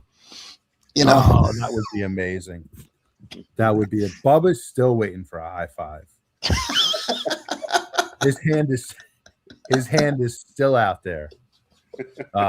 We got to get a picture of that for the show where we can put it up here. So, but man, that was there were two interesting stories last year around this time. The first one was Kyle with the handshake heard around the world. Right, With Kyle? Blake Arrow, yes. Yeah. Good luck. Kyle from the Grange Barber. And then Bubba with The longest handshake in history. the Bubba. He with wouldn't the let go missed of my hand. opportunity. And Bubba with the shortest high five in history. And also Matt jumping up and down like a schoolgirl. Oh, I Right. was. I have to admit it. I was going crazy when Rajay scored. Where we were standing in the end zone, we were just right in front of the play. And when he made that cut, he's going down the sideline. He made so this is. Let me actually rewind a little bit. It was what was it? 3rd and 11? Was it 3rd and 11? Yeah. All right. That sounds right. It was 3rd and long. I think it was 11. Yeah. So when I saw we initially were running the ball, I cursed out loud. I'm like, no freaking way, we're running the ball in this. And then he got free, and I was like, great call. That's a great call.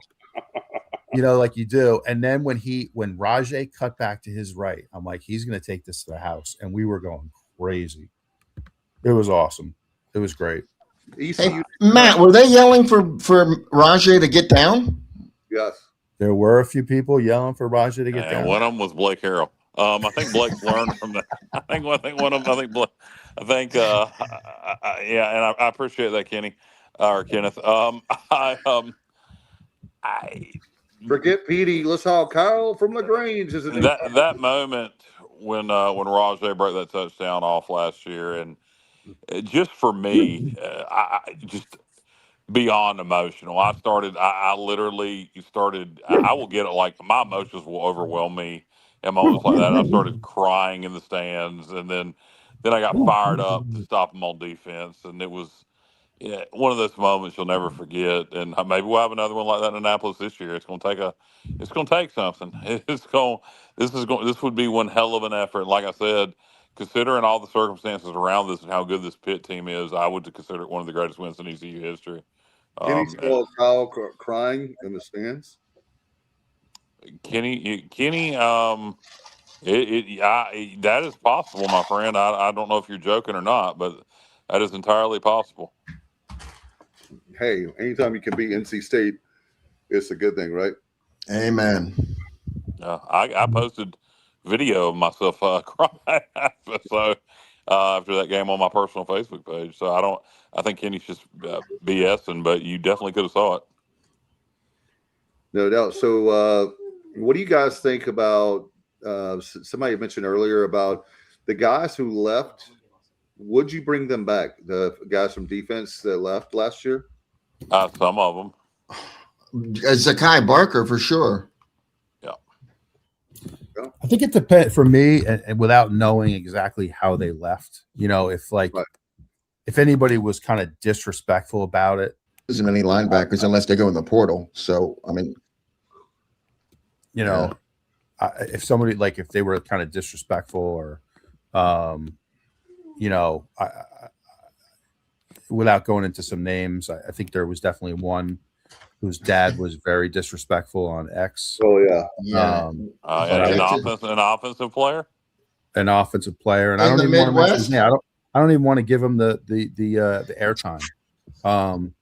Yeah, Monica makes a great point. Tegan Wilk was tremendous this year. He really was. You know why Tegan came back?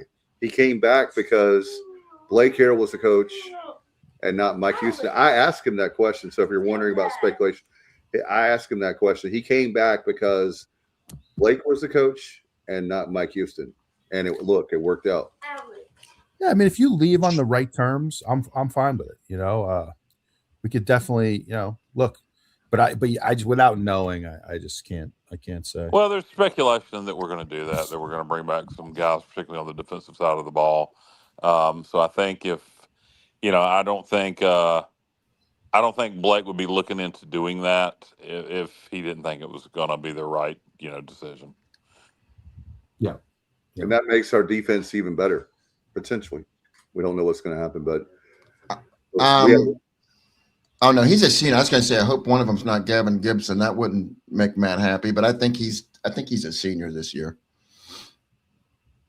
Yeah, that was a tough one. Him and who's the other one? Mims? Was it Mims? Yeah, CJ Mims. Yeah, CJ Mims. Yeah, CJ Mims.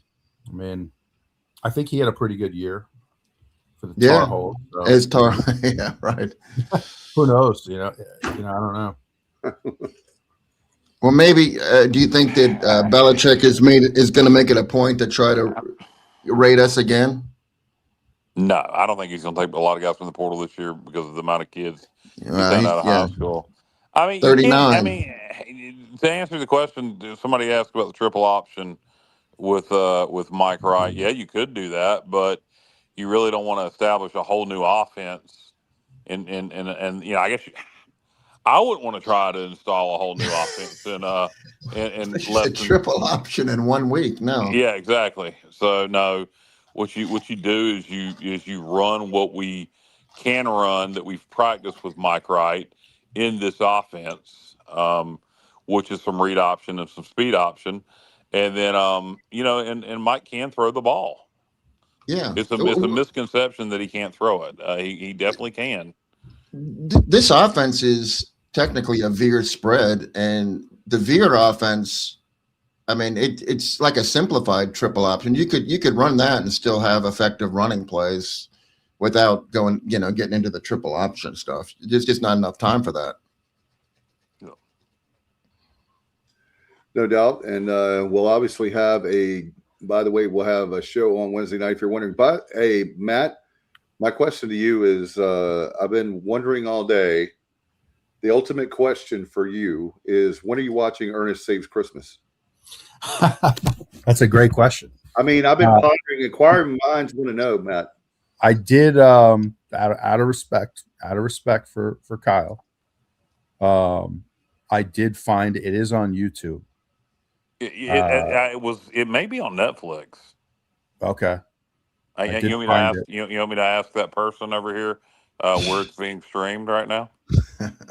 Yeah, sure, if you want to. How long is it, Kyle? How big of a commitment is it? Is it an hour and a half, 2 hours? Hold on a minute, Alexa. Like an hour and 40 minutes, I think, hour and 30 minutes. No more. The 90-minute range. Alexa, where can you stream Ernest Saves Christmas? Disney Plus. All right. Ernest Saves Christmas is available to stream on Amazon Prime Video, Disney Plus, and Pluto TV. There you go. Good call, Kevin. Amazon Prime Video, if you prefer. Disney Plus, Amazon Prime, Pluto. There you go. Got it. I agree with Monica. He is a leader, no doubt. Yep. Absolutely. Look, I would love to see Mike Wright go out with a ton of success. And then hang around a while, maybe be on staff or something. Monica in the future years. TSO Hall of Fame. She's great. He may actually be the offensive coordinator. Hey, would you let him? Not quite yet. Let him call his own plays. Smart kid. Kenny Curlings responds with "It's a Wonderful Life." Yeah, great movie, man. That's a great movie. That's It's a Wonderful Life. One of five movies. One of five Christmas movies ever. It's funny. There's a misconception that It's a Wonderful Life was not a successful movie.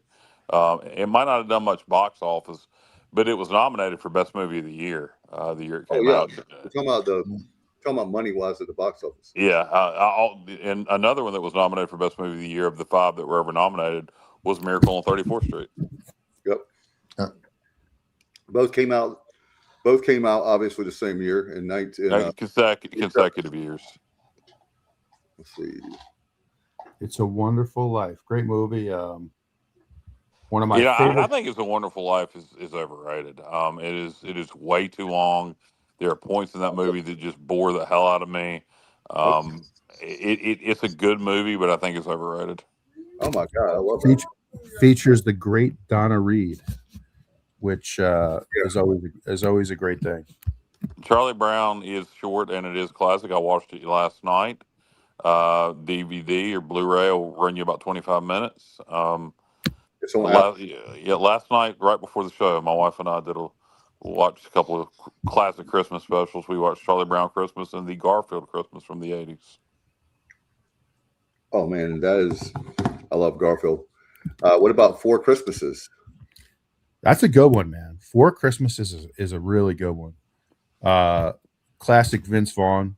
The part where he has to go up on stage and do what does he pretend to be, like Jesus, right? I think he pretends to be Jesus.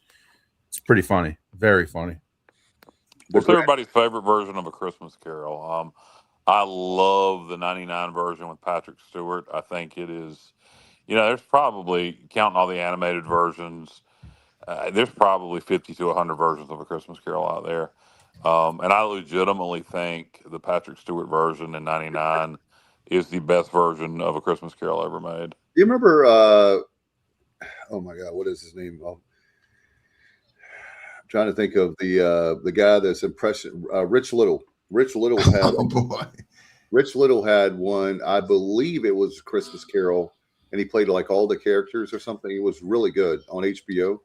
That was like back in the 80s. He was talented, very talented. Yeah, I saw him in Vegas. He was. Nobody else has a take on their favorite version of A Christmas Carol. Yeah, I told you this last year. I know it's but you like the third. I like the 1951 Christmas Carol. That's a good one. That's my favorite one. I think the guy who plays Scrooge, his name was Alistair Sim. Yeah, Alistair. He was great in that role. Great. Yeah, a lot of people like the version from the 80s with help me out, guys. Who was in George that? C. Scott. George C. Scott. That's a good version, but I think Patrick Stewart's a better Scrooge than George C. Scott. Yeah, I'll have to go back and watch it. Oh yeah. He also had Henry Winkler did one too back in the day. There's something about Patrick. I think Scrooge is often portrayed as being older than he actually should be. And Patrick Stewart is certainly an older man in 1999, but he's not old. And I like that portrayal of Scrooge where he's not some old, decrepit man. It's a very good portrayal by Patrick Stewart. I think he does a wonderful job. The worst portrayal of Scrooge I've ever seen is Jim Carrey. Jim Carrey is a tremendous Grinch. He's a horrible Scrooge. He should have stuck with the Grinch and never did the animated version of A Christmas Carol. It is god awful. Jim Carrey in A Christmas Carol, the animated version, sounds like somebody doing an impersonation of Ebenezer Scrooge versus playing Ebenezer Scrooge, if that makes sense. Yep. Yeah. Planes, Trains, and Automobiles, one of the best comedies of. Isn't that a Thanksgiving movie? Kenny, those aren't two pillows. That is a great. Those two guys together. Oh my gosh, that was comedy gold, man. Wasn't that based at Thanksgiving? It's more Thanksgiving. Yeah, it's Del Griffith, the shower curtain ring salesman.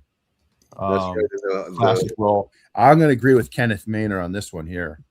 Black Christmas is a tremendous horror movie. Tremendous. From 1974. You had a young, what was her name? She was Lois Lane in Superman. Margot Kidder. Margot Kidder. Yes, Margot Kidder. Thank you. Young actress from 1974. Really freaky movie, man. What about Silent Night, Deadly Night, the original one, Matt? That movie has become more popular. Like, it's one of those weird movies that when that came out in the 80s, people freaked. I loved that as a kid.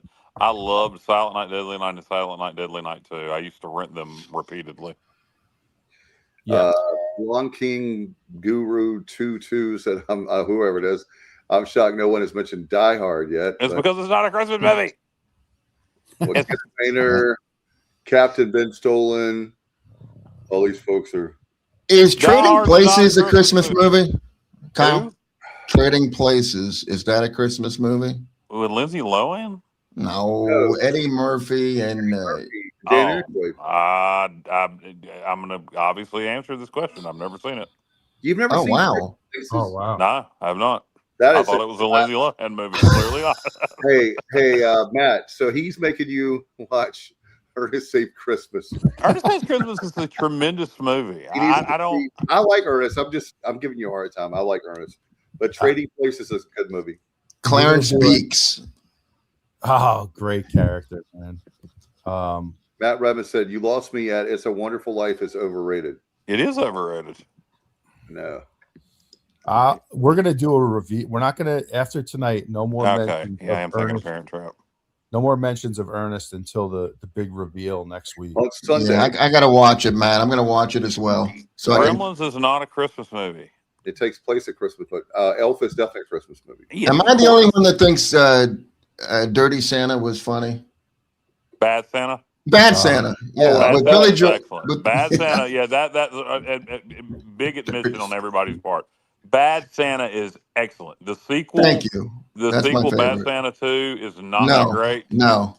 But the original Bad Santa with Billy Bob Thornton.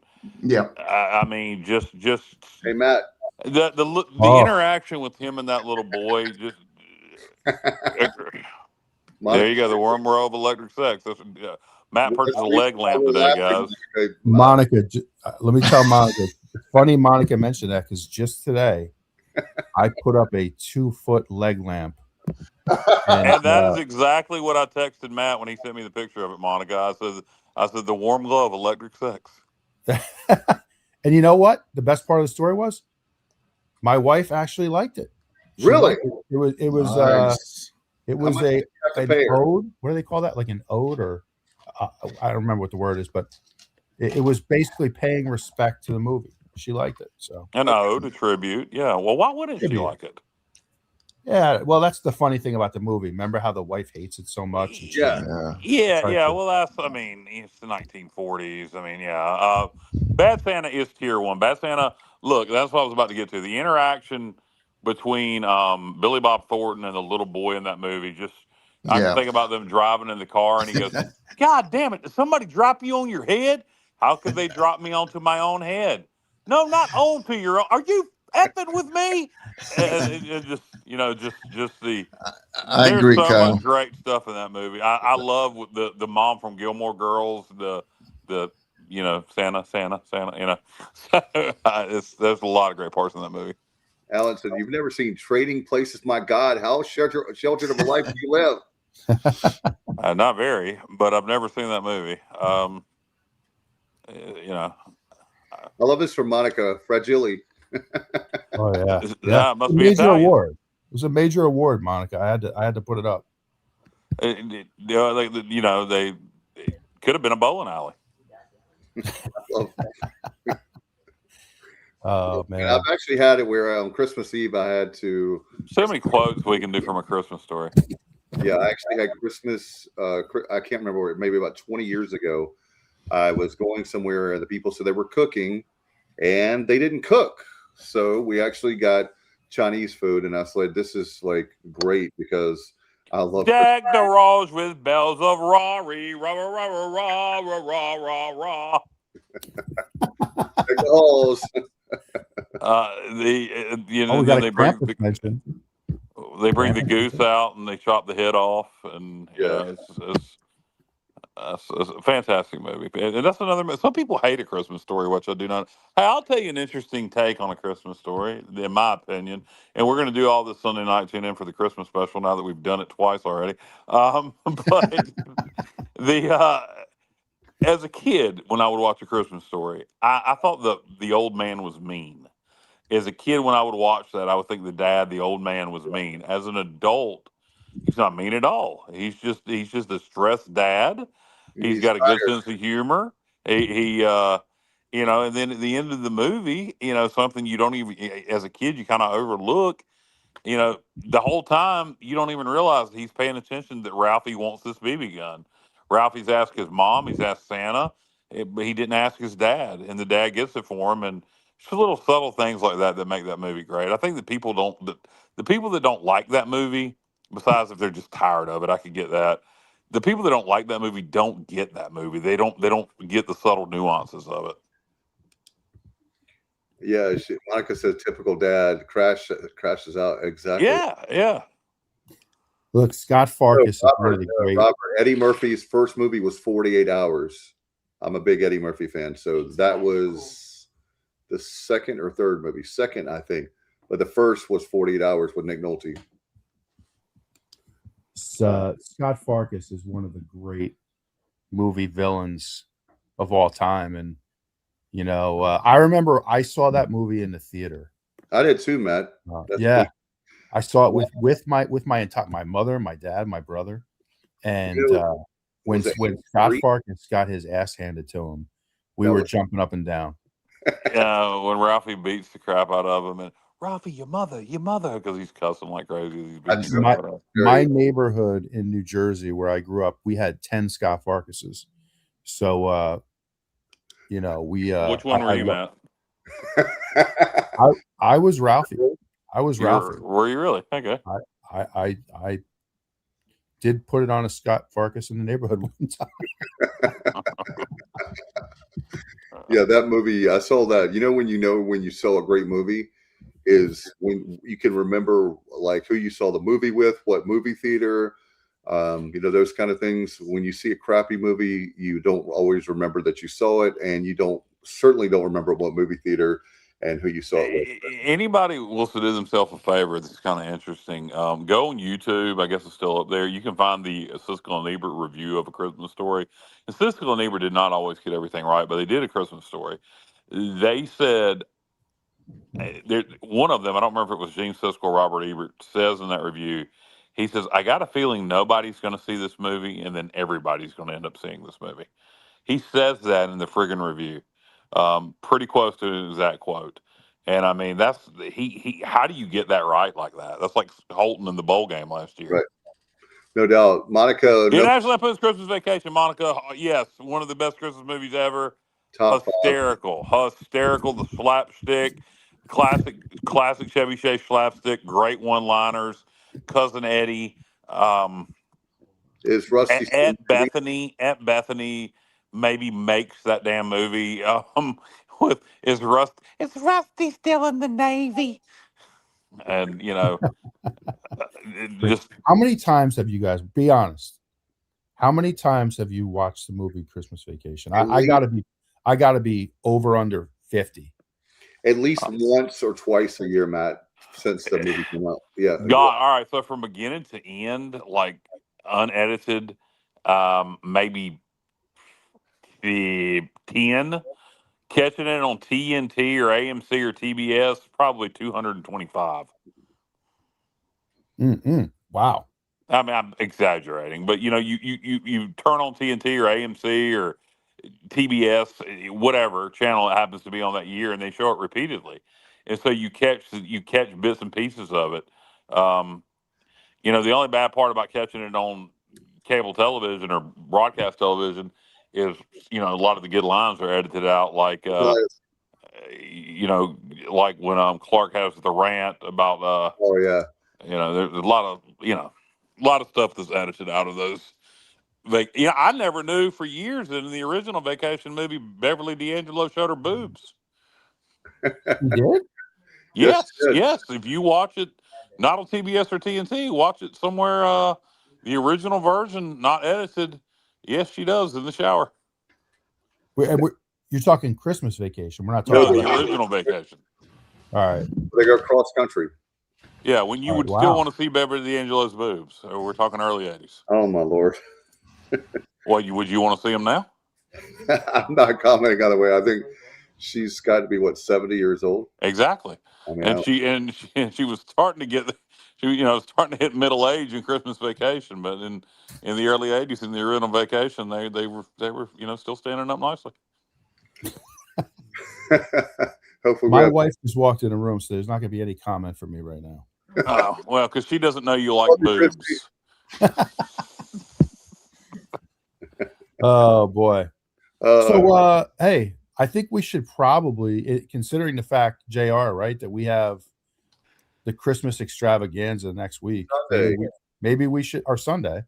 Maybe we shouldn't talk. We need to save some material here. Oh yeah, we are. We want to make everybody do their homework, and everybody needs to watch Ernest Saves Christmas.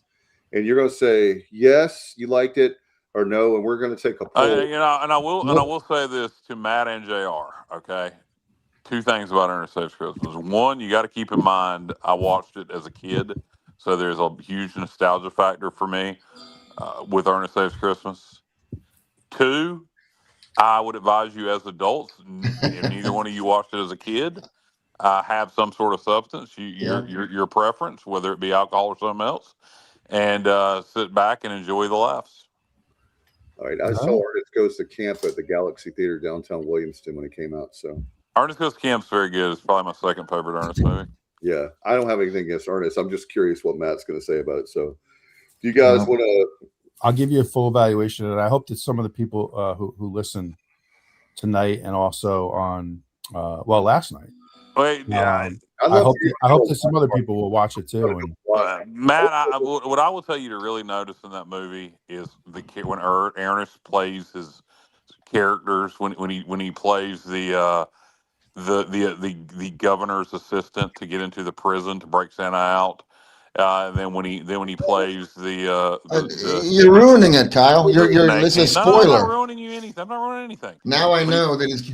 Go ahead. When he plays the snake handler, when he plays the old fat lady, those are some of the best parts of the movie to me. Watch the Pine State commercial. Yeah, Vern, you know what I mean? Yeah, Pine State. He did a lot of commercials. Pine State. Hardee's. Didn't he do Hardee's commercials back then? He did Hardee's. He did Mellow Yellow commercials. That was what I remember. Wow. I'd forgotten all about that. Do you guys want to wrap it up? And then we're going to be back on Wednesday night. I have a question, Dave. Okay. Hey, are we scheduled for 8:00 on Wednesday still? Oh, God.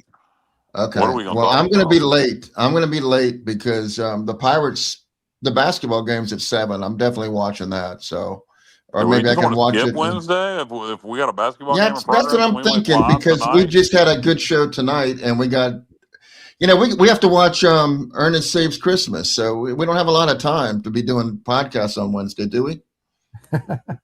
I don't know. I'll do it if y'all want to, but I'm going to be. I'm definitely going to watch the game first. Yeah, I'm fine with skipping it. We did an emergency podcast tonight to get good numbers. I'll say this, unless Dave totally disagrees, unless there's some more major breaking news, which is entirely possible between now and Wednesday, let's just reconvene on Sunday. And if there's a reason to do a podcast on Wednesday, if we have more guys hit the portal, or maybe we've hired an OC, there you go. Then we'll reconvene on Wednesday. There you go. Good call, Kyle. I think there is going to be an OC hire too. I think it's imminent. It's got to happen soon, and it's probably going to happen in the next 48 hours. So we'll see. Do you know something, JR? Do you have a source? My only source is what I read on 24/7 with Stephen Igo. He seems to think that, and he's pretty. He's got a pretty good, touch on the pulse. I've heard that we have somebody. Basically, it's a done deal, and an announcement will maybe be made within the next 48 to 72 hours. And I'll go ahead and leak the name if y'all want me to. Justin, I ain't got to stay tuned. I'll go ahead and leak the name. It is Steve Logan. Oh, wow! I didn't see that coming. Yeah, Steve Logan. Yeah, there you go, guys. Very nice. Wow. Matt, your head coach is back. There you go. Very nice. How about that? Offensive coordinator Steve Logan returning on one knee with a towel. On one knee with a towel. I don't think Coach Logan would like. I have a feeling. I'm speculating, but I don't think he would be a big fan of the portal era. Not at all. Not at all. Well, we're gonna find out. All right, guys. What do you? Hey, let's just hope when we talk again next, we don't have any more portal. Justin, stay tuned. Justin, what would you do? Then why are all these guys transferring? That kind of scares me. All right. Who are we hiring as our new OC that nobody wants? Well, we don't know that, but we'll see. All right, guys, you want to get out of here? All right. We'll have fun. And in the meantime, we'll be with you very soon. In the meantime, guys, it's been great. Don't forget Sunday night. Definitely, we have our Sunday night. The Christmas special, bowl special combination on Sunday night around 8:30. And we'll see you then. And maybe even sooner than that, if there's any breaking news at once. Thanks for watching our transfer portal. Should I stay or should I go show here on the Sports Objective? Good night, everybody. And as always, go Pirates.